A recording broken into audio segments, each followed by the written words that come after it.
David Uosikkinen in the Pocket is sponsored by the School of Rock Main Line. I'd like to thank the School of Rock Main Line, located at 511 Old Lancaster Road in Berwyn. You can visit their website at schoolofrock.com. Ask for Dave Marsh or Rick Allison.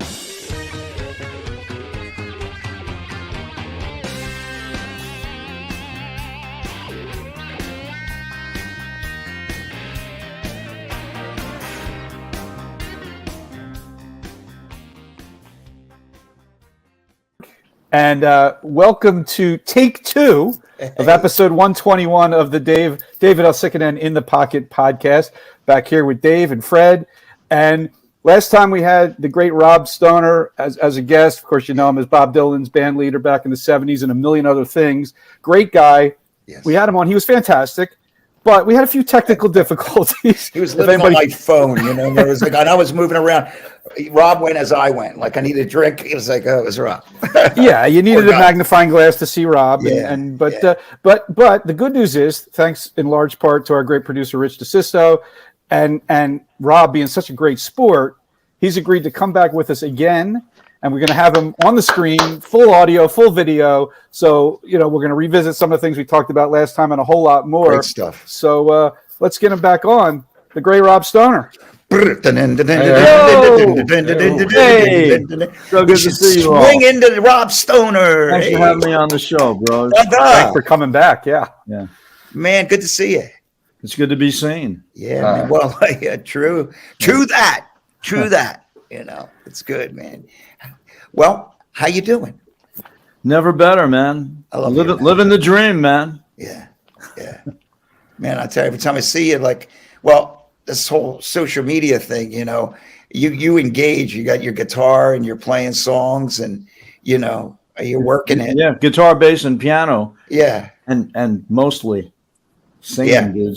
Singing. The king of instruments, the vocal. That's great. Rob, how's that? I mean, you know, at your age, still sounding as good as you do. I mean, is that a challenge? Is that something you really got to work at to keep the voice strong? Well, thank you first of all for the compliment, but it's basically just common sense. You know, living clean, taking care of the instrument. You know, it's an instrument. You got to maintain it. Right. I mean, you shouldn't drink, smoke, any of that stuff that's deleterious to your chops. You got to keep them sharp. It's great to hear that you lived that philosophy, because you know it wasn't always the case back in those 70s. No, it's true. Yeah. You know? Well, if you're looking at the long game, right, you got to play it. Yeah. And standing up here in the studio doing music videos every day for the internet, for my followers, right? Yeah, and Facebook and etc. You know, it keeps your chops sharp. Right. And, you know, it's, to get a good take, you really got to sing. So it's great exercise so that when I go out and do a gig, my chops are so up. Do you do a lot of gigs? Or are you out like doing many gigs? I do a few a month. I do a solo act. I do exactly the same show that you see me do on the internet. You bring it out online, same thing, man. Just me alone. You bring it on the road. It's guitar, bass, piano, you know, whatever it takes, and I try and put variety into it. You know, some nightclub shtick, which is always a rapidly disappearing aspect of people's act. Yeah, like I do impressions. You know, people. You don't give see us that one. shit any. Give us one, Rob. Give us an impression. Well, let's see. How about not to put you on the spot here, but okay, he doesn't mind. I don't think. Okay, let's see. All right. A little more. Good evening, everybody. I'd like to welcome everybody to Graceland for my all-star tribute to the Beatles. There we go. Yo, bro. I'll kick it off here. Wow. There was a man who thought he was alone. So I do that. Perfect. You sound exactly like him. Then we get David Bowie in there. Jojo was a man who thought he was alone, but he knew it couldn't last. Jojo left his home in Tucson, Arizona for some... And then, Dylan, that's easy. Josie was a man who thought he was alone, but he knew it couldn't last. Roy Orbison. Get back, get back, get back, get back, get back.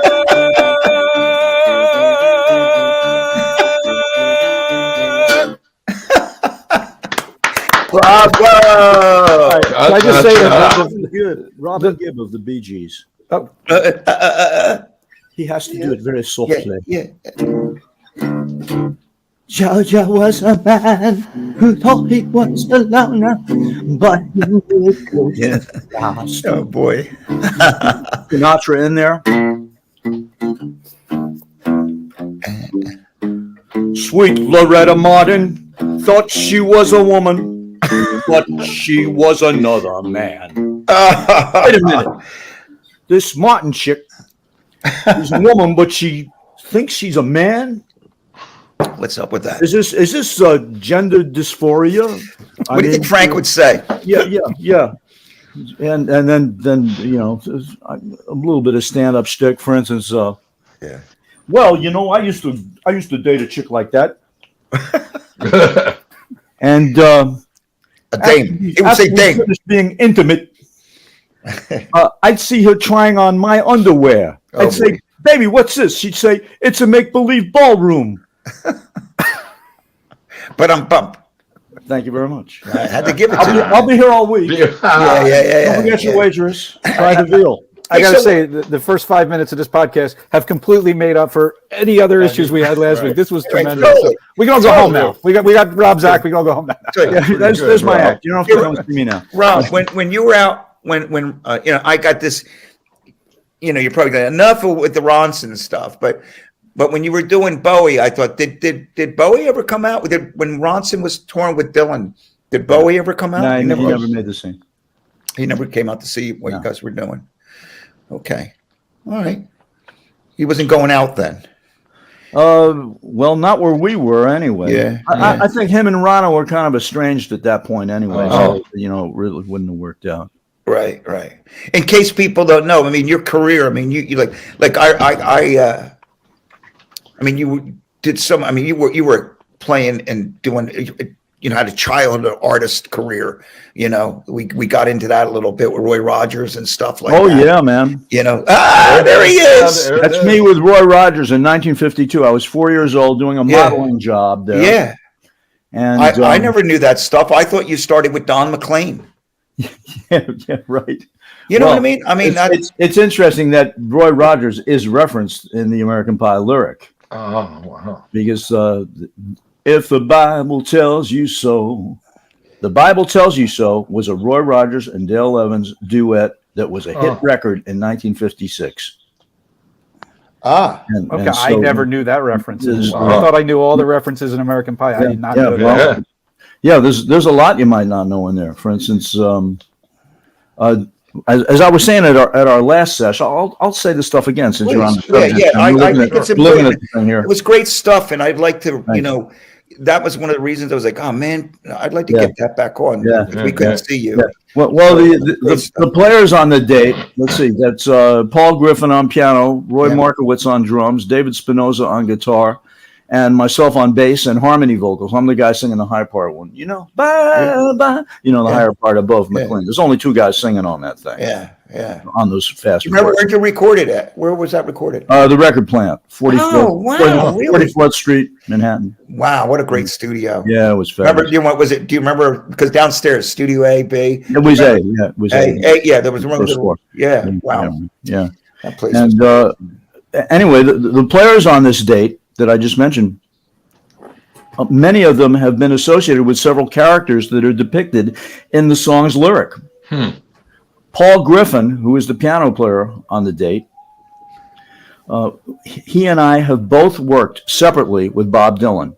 He was on some early Bob Dylan records. He's the piano player on Like a Rolling Stone. oh, Wow. Cooper's Organ. That's Cooper.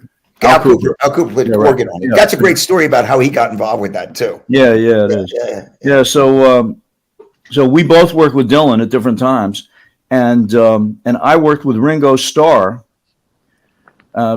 because they talk about the quartet practiced in the park. Yeah.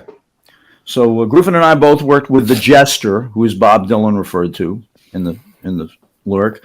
Let's see. I worked with Ringo Starr, and I also worked with Roger McGuinn of the Byrds. The Byrds flew off with the fallout shelter. There we go. Okay. You saw the Roy Rogers picture. Oh yeah, there's an album I did with Roger McGuinn of the Byrds right there. Yeah. And Mick Ronson, who we were just referencing. Oh, he was part of that as well. Yeah. That was a group. Did you just posted? That might have been you that posted a photo of Roger McGuinn and Mick Ronson. I saw something like that. Yeah. Well, we played together in the Rolling Thunder Review. Oh, all right. Because Roger McGuinn was one of the acts that would come on. Oh, okay. Right. Yeah, I knew he did, but I didn't realize that McGuinn did that. Yes. So McGuinn was on the tour, both tours, and he'd come out and he'd do about 15 minutes. He'd do the Byrds' greatest hits, basically, with the Rolling Thunder group, including Ronson and myself, backing him up. So after the second tour, we got an album deal to be an individual group, sort of a spin-off of the Rolling Thunder Review. And we called it Thunderbird, Byrd. I like it. And we did that one album that you just showed, which is Cardiff Rose, a Roger McGuinn album. Right. And so that's got the core of the band. It's got myself, Ronson, Howie Wyeth on drums, David Mansfield on steel. Cool. And you saw a bunch of Hollywood types. We did it in L.A., so you got Timothy Schmidt from the Eagles is singing on there. Lovely guy. Love that guy. Yeah, he's a great cat. A sweet person. Yeah. Great voice. Yeah. So the Byrds flew off with the fallout shelter. So that's McGuinn. So he's involved in the lyric there. The girl who I heard a girl who sang the blues. All right, that's Janis Joplin. Everybody knows. Duh. Ooh. All right. Yeah. Our drummer Roy Markowitz Yeah. did several tours with Janis. All right. Right. That's right. Roy Markowitz was Janis Joplin's drummer. Big Brother, right? Was he? No. Big Brother was a bunch of San Francisco hippies. After she cut those cats loose, she got much slicker bands. And one of the last ones she had, I mean, she kept upgrading and upgrading the players until by the end she had a really slick group, of which Roy was Part of. Roy was part of it, and they, I think they did a European tour that was really successful around that time. But unfortunately, it wasn't to be. So, and as I was saying, the Bible tells me so. That's there.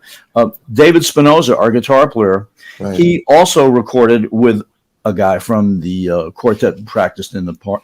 He was he was on Paul McCartney's a couple of his albums, and he also played with with John Lennon. Jack Douglas, who was the assistant engineer on the project, he produced John Lennon for years. Yeah. So therefore, there's a lot of connections between the personnel on the record, and the guys who were in the lyric. It's total coincidences. Yeah. Right. Don had no idea when all these guys came into the studio that this incredible song you'd written had personal connections. No, total bunch of coincidences. Wow. Rob, I asked you this last time, but I love the story, so I want to kind of get to it again. I mean, here's this song that gets written and released, and it's been played on FM radio and probably AM radio every day ever since. Yeah, sure. And at the time, you guys have no idea Obviously, that you're playing on this song that's going to become one of the most iconic songs of all time. Yeah. Can you talk about that a little bit again? Just what it's like to play on this song and without realizing, what a masterwork you're making. Yeah. Whenever you're recording something and it's good, everybody's saying, "Oh, it's a hit! It's a hit!" You're sure it's going to be number one, but actually, when you've done enough of these, man, you realize that that's just like pep talk that people give themselves. It's just like back slapping. It's a great way of just giving a high five. Yeah, because you got no way of knowing. Never. And it could be great, but it doesn't. Stars have to align. That's right, man. How it works. Being great is merely a prerequisite for the thing becoming a hit. A whole bunch of other stuff has to happen right. It's got to be. It's like winning the lottery, man. Yeah, I agree. However, this tune, the chances of it becoming a hit were really nil. It seemed to me it had several things, really obvious things going against it. I mean, as great as it sounds. It's a long song. It was like exactly. And addressing sponsors on there. Yeah. Okay, so people talk about the complexity of the lyrics and how deep they are, and all the great metaphors, and playing the game about which guy is which, and blah blah blah. Yeah. All right. Oh, by the way, did you know that the melody is taken from an actual Buddy Holly song? No, because the song American Pie is, as you know, is sort of a tribute to Buddy Holly, and sort of a memorial of the plane crash. The Buddy Holly song was not a hit. The song goes like this. I'm gonna love you too. I don't care what you told me. And you're gonna... I'm doing my Buddy Holly. That's good. Gonna sing, help me. Well, you gonna say you love me when I'm gonna love you too.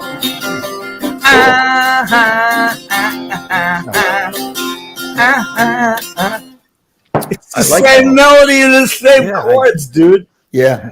So he's quoting this. Not only is he quoting this stuff lyrically, but musically, the tune and the chords are a Buddy Holly song. Wow. So everybody talks about how rich in metaphor the thing is, but the fact is that equals verbose. Yeah. So why do you think it became? I mean, like it became a hit, and it was a big hit. I have no idea, man. Not only did it have too many lyrics and it was too long. Yeah. Speaking of which, it was 8 minutes long. Jeez. So that doesn't fit on a single. A single is you can barely squeeze 4 minutes on a side. Right. That's why it was part 1 and part 2 on the single. And they faded out during one of the choruses and faded back in at the end. And the DJs would play the album cut, obviously. So what record label was it? Do you remember? United Artists. Wow. Wait, let me just go look here, man. Wow. What record? Oh yeah. Right, he just showed. There it is. There's the 45, the gold 45, man. Wow. So it's That's United cool. Artists. A gold 45. They're not. Remember those? I remember those. No, you should have record right. We haven't seen those in a while. Yeah. No. Yeah. So it had that going. Right. It was too damn long Yeah. to get airplay. Also, you know, this is unpopular for radio because they can fit in one less commercial if the thing is 2 songs worth long. Actually, it's 3 songs long because like the ideal single is like 2.5 minutes. But that was around the time that Inagata DeVito was like coming out too. That was an anomaly, man. Yeah. Right. And also, you're talking FM.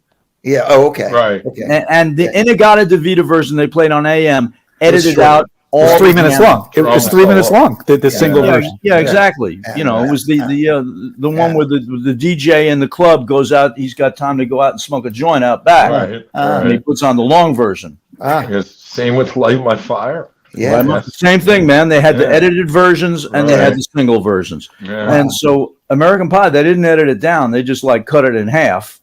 Yeah. And so it was too long.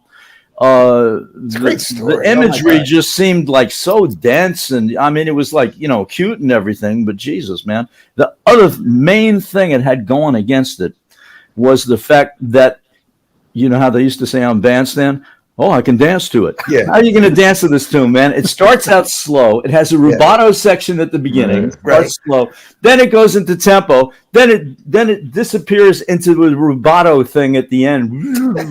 I met a girl, and it gets slow again. So you got a section in the middle that's at tempo, which is like commercial. But the beginning and the end, nobody does that, man. It's like Broadway show shit. No one was doing that on the radio till Meatloaf many years later, where you got multiple tempos and a rubato intro, that kind of thing. So there were a whole bunch of reasons that the thing just didn't seem like it was going to be a hit. I mean, it was never know.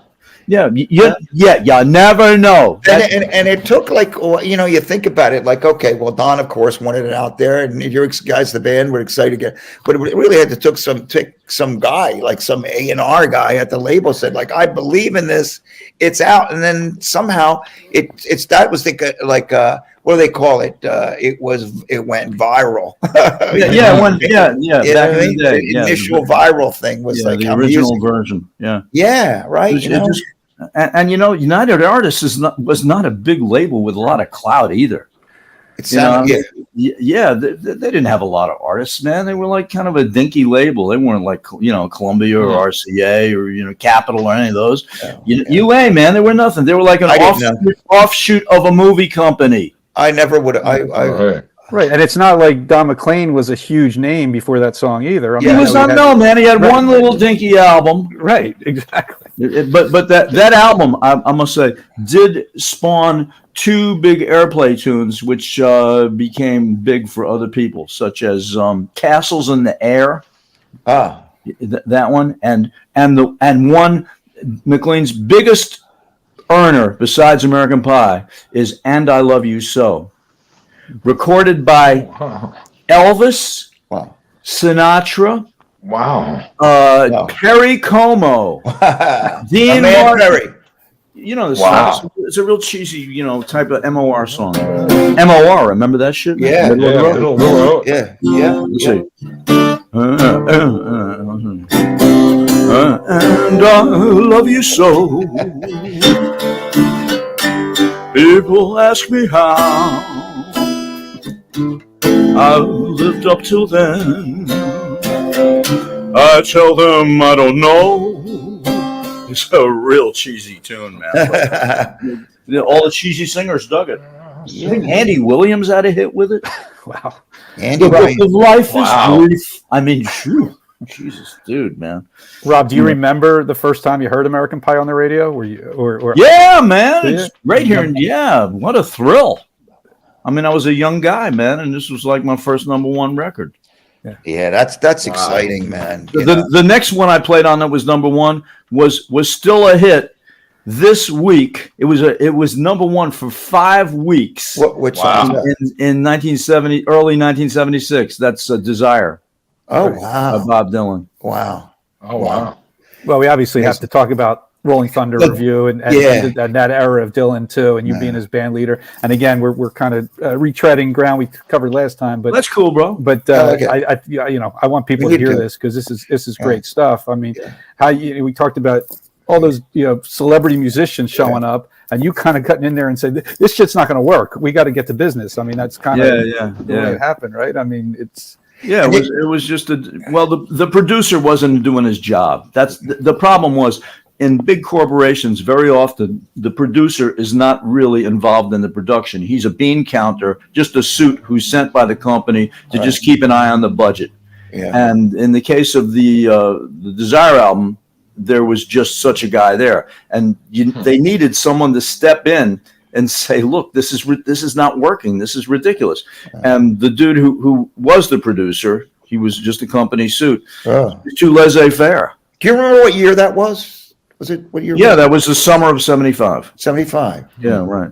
Wow. And so I found out about it. I wasn't hired for the sessions originally. Yeah. But I knew Dylan from a few years back. We had a lot of mutual friends, and I played on a lot of folk albums. Tim Hardin, that kind of thing. Have you had a chance to see The Greatest Night in Pop yet? The video, the making of that song. They world. The reason. Listen, man, it's interesting to see just because of pretty good. Just because of Bob Dylan. Wouldn't you say, Freddie? Bob Dylan. The whole thing is. Bob Dylan is so fascinating. His demeanor, because I've experienced him because we opened for him. Yeah. So I kind of I saw how how he is, but at that studio amongst all those people, and how he asked Stevie to help him, I realized, I said, wow, he's a genius, and he's a really humble, introverted dude, man. Your experience, Rob? Yeah, I'd say he's kind of like on the spectrum. Yeah, but totally, man. He behaves that way in the film. I'm not the first person to say this either. Yeah. But he's super smart, man. He's the smartest dude I ever met, man. His mind is like so fast, man. He's like always way ahead of everything else. Like Stevie, when Stevie, I say it's worth seeing just because Stevie is also a genius and he's way out there because he wanted everybody to sing in Swahili, and that wasn't going to happen. But then there's a moment where Bob says to him, hey, Stevie, how do you help me with this? And Stevie Yeah. imitated Bob Dylan. He And did. better than Yeah. Bob Dylan. Yeah. And then Bob gets Oh, it. he So told them what to say. listen, Told man, them I he urge you to needed see it. Guidance. Okay, I'll check it out. It's Yeah. worth seeing, Rob. I'll It's fast really- forward to the Who's the Stevie star? imitating Yeah. Bob part. Yeah. The stars of the movie, to me, Yeah. is Lionel Richie and Quincy. Right. They Yeah. Pull it just together. unbelievable. Yeah. Imagine all those egos. Yeah. Even if you say leave your ego at the door, Yeah, doesn't yeah. matter. it was still there. All right. Oh, I mean, you're managing it like the, Prince. I'm going to give this He one, didn't but show Prince, up. Well, Prince wasn't there. but Prince wanted to come and do something like that was a little bit out, and Quincy and Lionel said, "This is the way we do it." But they Right. did it in the way they didn't like piss him off Mhm. or do anything weird, and kept the vibe of the session going. But All right. it was really. It was great. You're right, Fred. Like those guys kept kept it rolling, man. That's They the did. key. That's Yeah. like great producing. Yeah. Pick Well, their it is- pick their pocket and they didn't even know it, man. Yeah, Get they this did- music down. Yeah. They didn't have anybody to do that at the Desire sessions, man. But you were Well, kind that of was doing you. it. That When was I you. showed up. There it is, number one. You were doing it, Hey, Bob. You were doing it. It's like because like I remember like working with you with Robert, and I remember you kind of because Robert could be a little I temperamental. did the same thing. I did And the you same. did- I did and- the same thing at every album where that needs doing because you want the thing to move along. Yes. and you're getting bogged down with stupid Oh. bullshit, Yeah. personal shit. So Yeah. if the producer doesn't step up, Yeah. I do because Yeah. I want to get the fuck right out. on. Yeah, you want to go home. I No, wanna it's get out of cool. there, man. Yeah, you want to get it done, and you want it to be right. I mean, you don't Yeah, want to waste right. your time. Exactly. That's the key to getting. Yeah, you remember that, man. Yeah. There's some I great remember- pictures of that album we did together. There's some Yeah. great pictures of us in the producer's office, Quentin's office, Yeah, doing arrangements, and I'm like pointing at shit, and and the other guys are like, "Whoa." Like, right? Yeah, I know. Robert was interesting. So we kind of veered to Robert from Bob Dylan, Ooh. but they were I only met Bob Dylan. I didn't know Bob Dylan, but I knew Robert, and I knew Yeah. he could be like whoo out there. He man. was Like, out there, yeah. He was totally out there, and you were like the calm in the storm. I worked with him for 45 years, man, on and off. Wow. Some great bands, man. You had some great drummers. You had you had Anton, and you had my great buddy Bobby Chenard. I was really tight. Oh, with Bobby, man. I was really close to Bobby. And Yeah. Shannon. Yeah, Shannon Ford. yeah, Shannon Shannon Ford, Ford. great, and Tommy Howie, Wright. and Howie Howie. was the Howie, was the original drummer was Howie. I brought Howie in there. Yeah. Oh shit. Yeah, Tommy Yeah. Price. yeah. Wow. Great, I mean, great. Tommy was on the podcast. yeah. Tommy was. yeah. I love Tommy. God bless him, man. Yeah, Good- he's the greatest, man. good, great player. I mean, but yeah, that's one of those things you look back on a career. You've had some like cool sessions that you did. There's nothing like looking back and thinking about those moments, Yeah, man. I love that, man. Yeah, well, Dylan used Robert Gordon's band as his farm team for many years. Yeah, he told me that. It started with me and Howie, Yeah. right? Actually, we worked with Dylan before we got the Robert Gordon call. We got the Robert Gordon call and a lot of other calls because Billboard, when Desire went to #1, Billboard named us the best new rhythm section in the business. Wow. Wow. They would do that kind of stuff. Very cool. Yeah, so that makes your phone ring, man. Yeah, sure. Yeah. Sure. So we were getting called as a rhythm section for all kinds of shit. Yeah. And what happened was Dylan, well, he was glad that we were getting recognized like that, but we had to turn down a lot of work because Dylan was the #1 gig. Yeah. But Dylan realized that there's me and Dylan and Steven Souls to my right. Yeah. Look at Howie. To my left on the Yeah, right. yeah, That's yeah. not Howie. That's No, it's a lefty, though. Ian Wallace. It's a live. Oh, Ian Wallace. from Oh, King Oh Crimson. my God! Oh, what a! Great. And he played with Don. I did a tour with him for 2 months. Oh He yeah. was playing drums with Don Henley when we toured. What a wonderful guy that is. He was Don Henley hired Ian Wallace to play drums. Yeah, he played on the down at the Sunset Grill, Boys of Summer, that tour. Kay Winding's son was playing keyboard. Winding, yeah, right. Yeah, he had a great band, but Ian was drummer, and the bass player was Jennifer Condos, who played yeah. with. Yeah, she's great.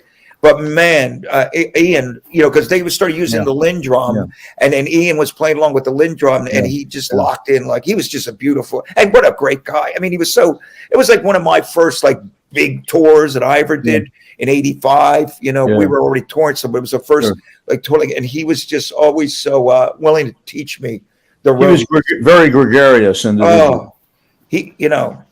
What a terrific guy. And listen, and sadly he passed away way too young. Oh man. And finding out, I mean, I didn't know, like we got to be pretty tight, but I didn't find out for like a year after he died because I was living back here. It was but good soul, man. Good guy. Man. Yeah. So Dylan got wind of the fact that this cat Robert Gordon was trafficking in roots rock cocaine, New York City. Accomplished musician, cats who could really play, but checked their chops at the door to play what it's the same way that the jazz cats did all the Wrecking Crew shit. So he knew that they were the right kind of players. And also, I think he kind of figured that if they can put up with Robert Gordon, then my gig will be a breeze. So he subsequently, after me and Howie, Anton. Was in the Robert Gordon band. With Bob. Kenny Aronson on bass. Tony Garnier was our bass player for a while. So he played with Bob. John Paris. I know John. There's 15 players who Bob took from Robert Gordon's band. Crazy. Wow. It was like his farm team. Yeah. Robert, stay away! Don't come over to my band. Well, that's corporate politics, man. That's the way it goes. If you have a really accomplished, a really good, valuable employee, someone's going to poach him. And make him a better offer. It happens. And then you It's like Tom Petty stole Howie Epstein from John Hyatt's band. I think. Yeah, there you go. Same kind of thing. Yeah, sure. Yeah. Loved Howie too. Oh my goodness. Yeah. That's crazy stuff. So it's interesting though about song. Like I just realized when you're telling this story, I guess because I know Dylan pitched Robert on some songs, and Robert was so I'm not really sure. Like, could you make I'm not sure, Bob. Oh man, Gordon, he was some piece of work. So we were doing a gig in London, the Robert Gordon Link Ray band. It was Anton Fig, myself, Robert, and Link. And was Spedding? No, it was pre-Spedding. Spedding took over after Link quit. And so the first two albums are just Robert, Link, myself, and Howie. Yeah, just a quartet. So that was the group. Except Howie didn't go on the road, so we brought Anton with us, who was a young guy right out of Berkeley. It was his first gig in New York. In fact, I hired him for it. So we're doing this gig in London, and Dylan is set to open in London a couple of nights later, and he came to town early to chill out. So he comes by our gig because he was a big Link Ray fan, and also he wanted to say hello to me because he hadn't seen me since we stopped working together. And he comes backstage, and we're all hanging out, and he says, "Hey man, you wanna come back to my hotel? I would pitch you some tunes, man." Yeah. And so after the show, so we watched our show, we hung out. Yeah. We went back to his hotel room, and he gets his guitar and he starts singing, this song and that song, and every song that he sings. By the way, it wasn't his A material, man. When Bob Dylan pitches tunes, man, he pitches the B shit that he himself doesn't bother covering. It's it's the also rans. Makes sense. He's going to save the good shit for himself. Totally. Besides, if you want to do the good shit, that's going to be on a Bob Dylan record. Yeah. Right. So he's pitching all these tunes that never saw the light of day, by the way. Not one of them. I remember every one, man. He's like, and Robert's like getting embarrassed, He's saying, because he knows they're not the greatest tunes. And what do you say to the fucking guy? Well, you don't want to hurt his feelings. You don't want to look rude. And so he'd say, well, I don't know. Let's hear another one. And eventually, after like about 10 tunes, he's just going, next. Next. After 4 bars. Yeah, right. Yeah. Wow. And Dylan says, "Look, if you're interested in any of these things, man, just call my office and send me a lead sheet." Yeah. Like a lead sheet would mean anything to Robert Gordon. Yeah. Wow. Well, In fact, Dylan used to have me record demos of these tunes, man, to send to people. Really? He didn't want to record them himself.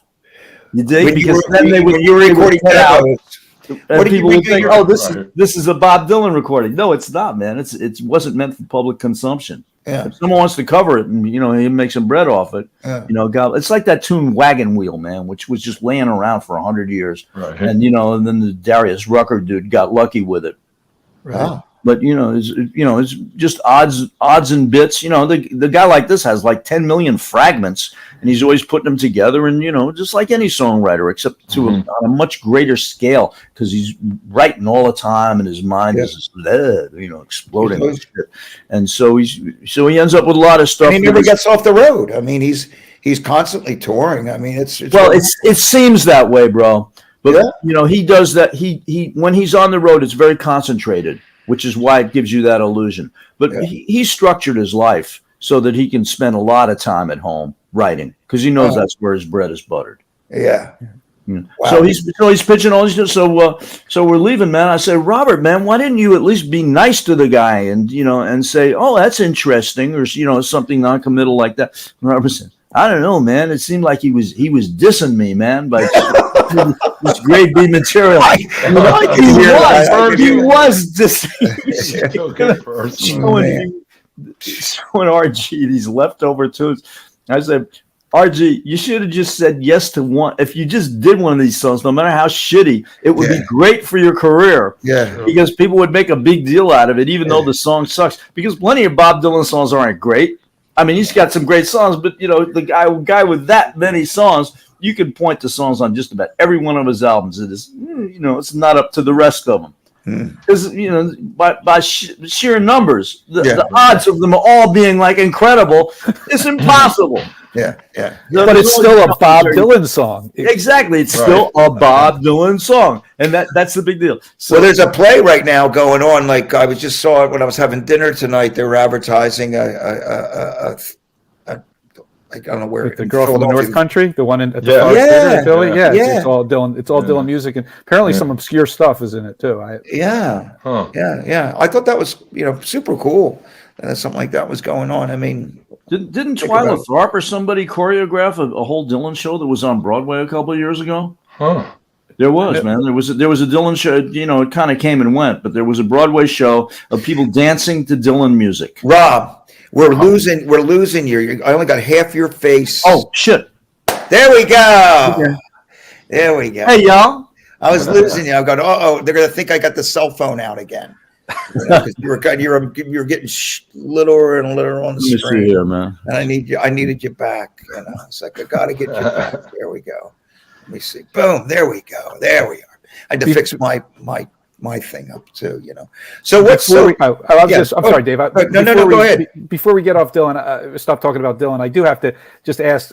That Rolling. I'm too young to have seen the Rolling Thunder review, although I've listened to the bootlegs and love that band and that tour. Can you just tell us a little bit, Rob, about maybe something about what that tour was like, and you being the band leader, so obviously a lot of the spotlights on you, a lot of pressure on you. I mean, just it's a crazy tour, a crazy time. I mean, they documented it with a film.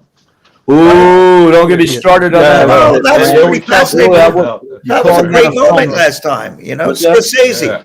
Scorsese, man, he really, you did a number on that. Yeah. And unfortunately, because the thing is, it's categorized as a documentary. Yeah.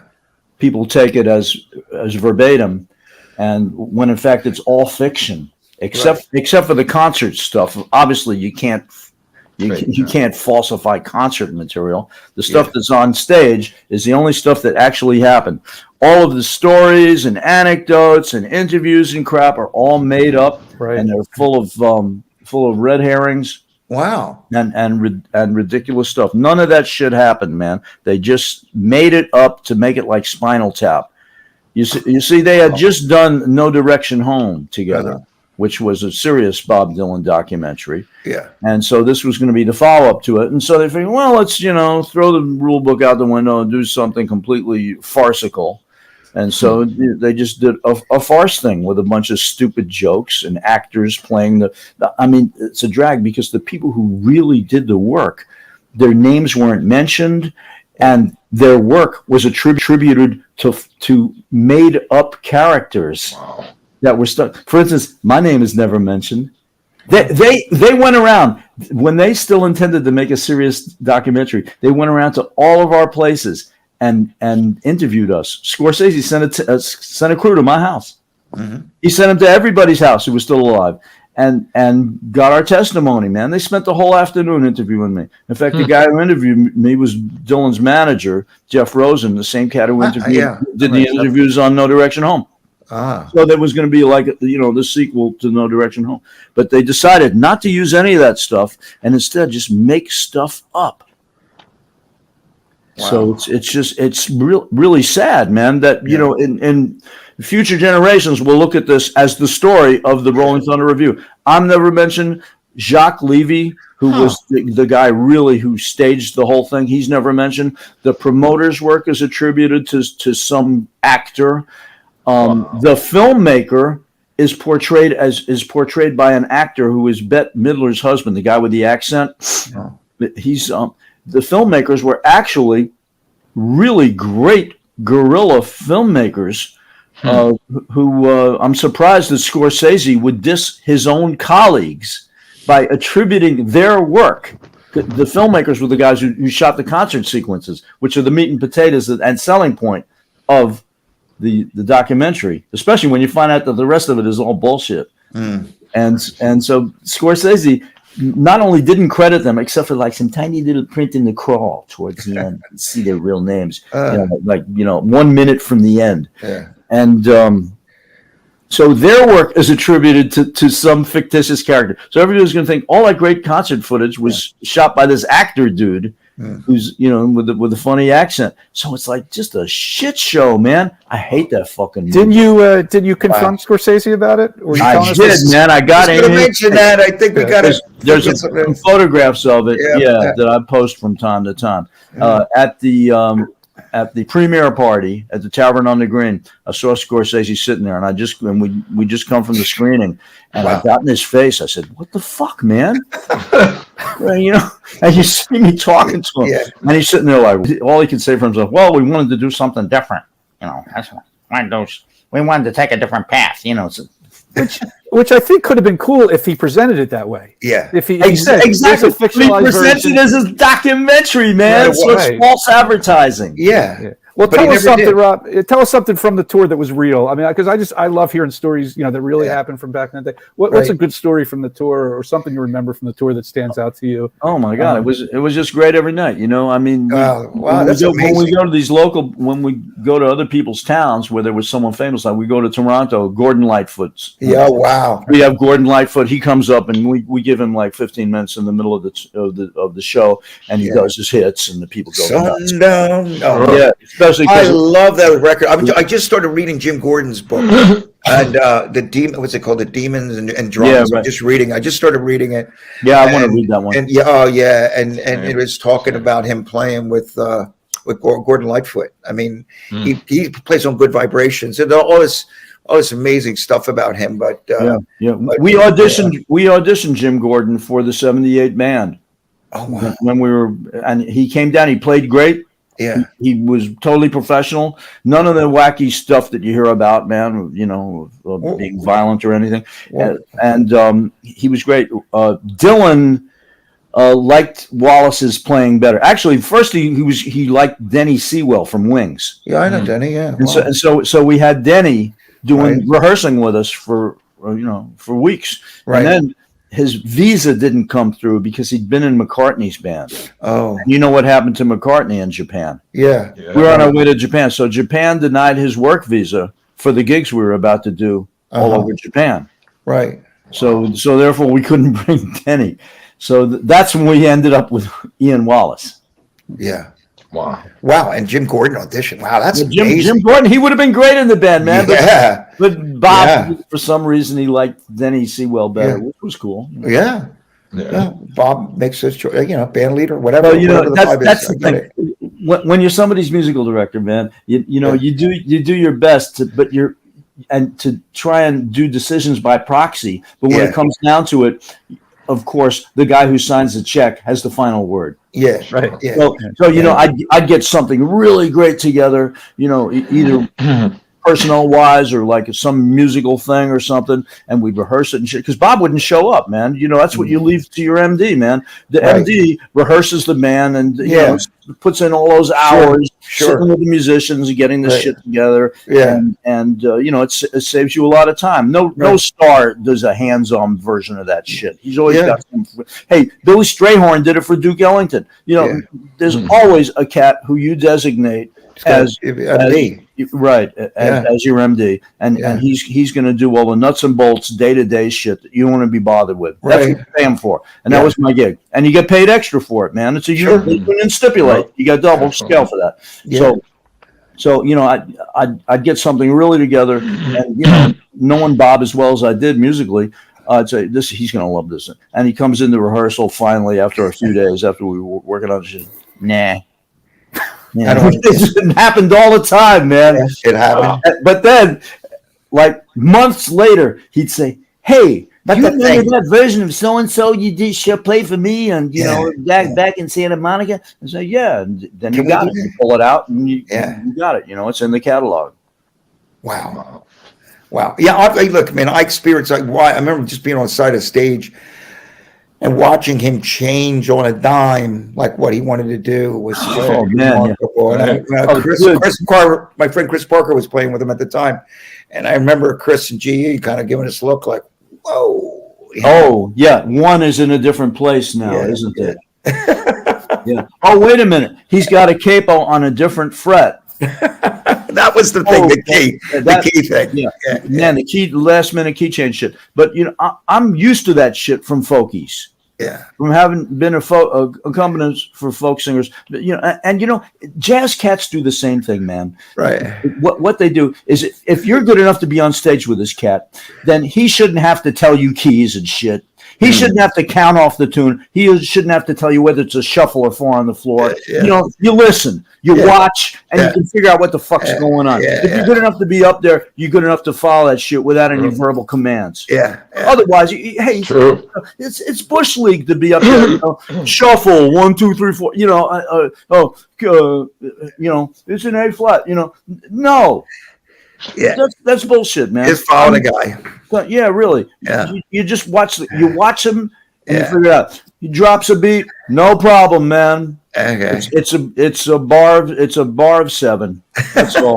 Right. No problem. We love that, right, Fred? Yeah. It happens all the time, as you know.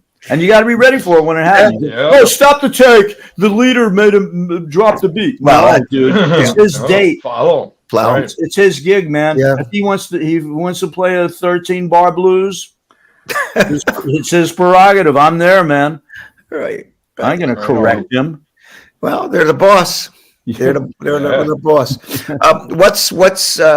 What's happening?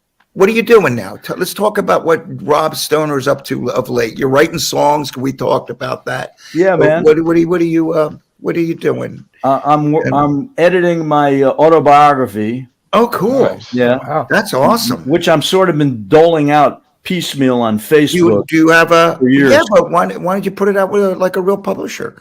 That's what I'm gonna do, Yeah. man. I'm make a manuscript and shop it around and all that. Yeah. Oh, good. And I do these videos every day for my thousands of faithful followers on the internet. Cool. And so I do my online little variety show every day, and I take it on the road to local joints that will have me. That's cool, man. And local for you is what? Are you up New in York City, born and bred, man. Right. I live in the burbs now, but Yeah. I'm a Manhattan native. I was born there. Yeah. Yeah. That's So great. it's always been my base, except when I get a gig in Nashville or LA or London or some shit and got to move there for a few months. But New York's always been my home base. Do you ever play outside the New York area anymore, or pretty much just to? If someone pays me to get on a plane, I'll do it. But lately, nobody's been doing it. The last time I was doing that was when Robert Gordon was still alive, and he would get out of town gigs, and sometimes I'd do them with him. But I told him I wasn't really enamored of going on the road with him, which I wasn't. a lot of babysitting involved there. Yeah, and then at the end, his health was tough enough doing local gigs with a cat like that who's needs a lot of hand holding. Never experienced anything like that. I mean, he was brilliant. I thought he was brilliant. I loved hanging with him. But he was, he had a thought, we're going to do this. And it was always, it was always an adventure. And, he was. But I loved him personally. I thought he was, I loved you on that project, man. You kicked ass. Oh, well, thanks, man. I was excited. I got to meet you and right. But he'd call our house and he'd get down in front of you. Hey, Daw, where's your old man? Yeah. That's it. Hey, Daw, where's your old man? Yeah. That was Robert, man. He was just like. Do you remember we had him on the podcast, Dave, and he decided when the interview was over. Which was he was. He was just like, "That's it, we're done." We're done. Yeah. He would. I think I could 20 minutes. It was a little longer than that. It was a little longer. It was tough. I said, "You're not going anywhere." And it was definitely less than an hour. And I remember he wanted to leave because whatever he got, he just like, I want to go. And I had to talk him into sticking on. Just hang out a little bit longer, man. Wow. He didn't think he was doing great. He thought he was great. always really hard on himself. Yeah. He was like, he could be rough, on himself. And then he kind of took it out on others at times. Was this when his health was bad, man? Was he already failing? It was before he started. He had the incident. I think he was on his way to Norway, and he had an incident where he was going where he had some stuff going on. Yeah, and then it started, and then it kind of just started going downhill for him. Once his health started to fail, I think his spirit sort of went downhill, and that's unfortunately when you were speaking to him. Yeah. But I never met anybody, I quite like him. And doing he was like a musicologist with his mind about big band, big band, the swing stuff, the Jordanaires, like he was really like the vocal stuff. He was so in tune to that.